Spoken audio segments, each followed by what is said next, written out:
Oh, hi shitties, it's me again. Back here in the Bosque for my run. I run here in the Bosque. I've been doing this for over 10 years, not non-stop, obviously. And I'm back with another England Rugby Summer Tour video.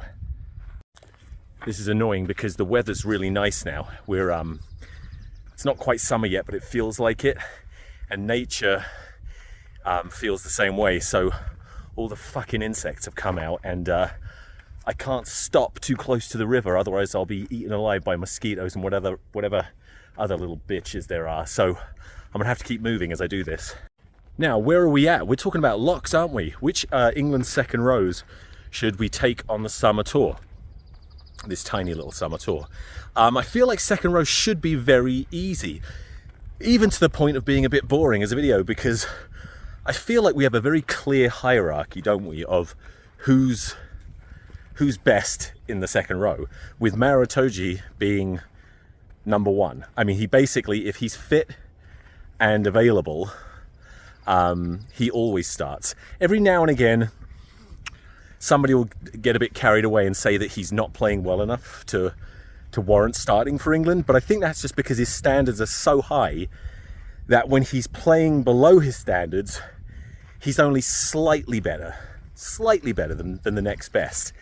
And it feels like he's had a big drop-off, but at any rate, his form has actually been quite good, so you're always going to take him if he's willing to go. I got this weird feeling that some of the more experienced players are going to want to take a break, but let's assume they're not.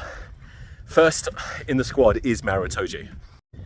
Now, the tricky thing about naming an England squad is that there will inevitably be a few hybrid players that can play second row and back row.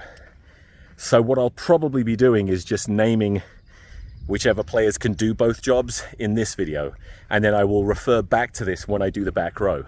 And two players that jump out immediately are George Martin and Ollie Chesham.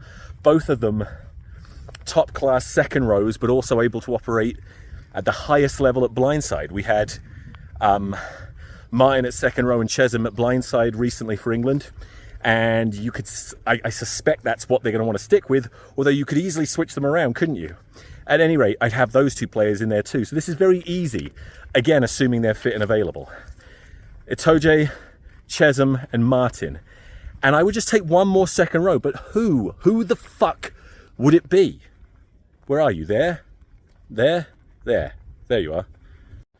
Well, if you're looking at players that Steve Borthwick has shown interest in, I suppose the next player would be Alex Coles, unless he decides to hell is that? Something was jumping around near my feet. I'll just pretend it didn't happen. Spirits be gone. That's good. Alex Coles is a really good player and underrated by a lot of fans.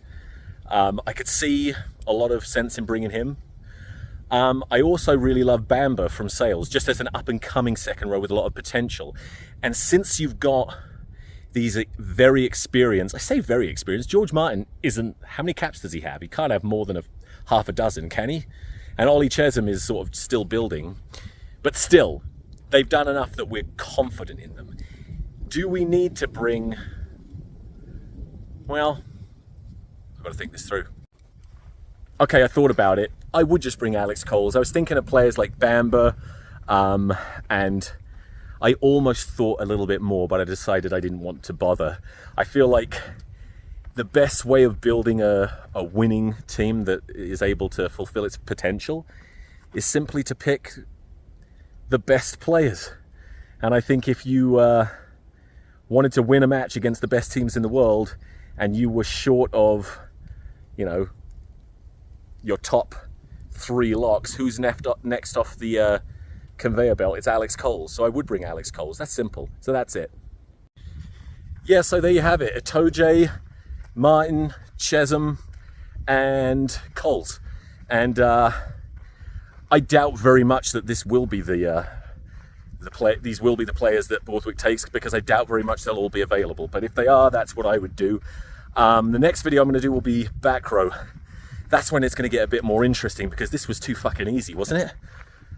Like, you can't have a big problem with any of the players I selected, can you? If you do, let me know. If you know if someone's injured, let me know. It's not like I'm going to come back and change this or anything, but you never know, I might respond or something, I don't know. Anyway, thanks for watching. I gotta get out of this fucking hellscape now. Where am I? I'm lost. I'm trapped. I'm trapped!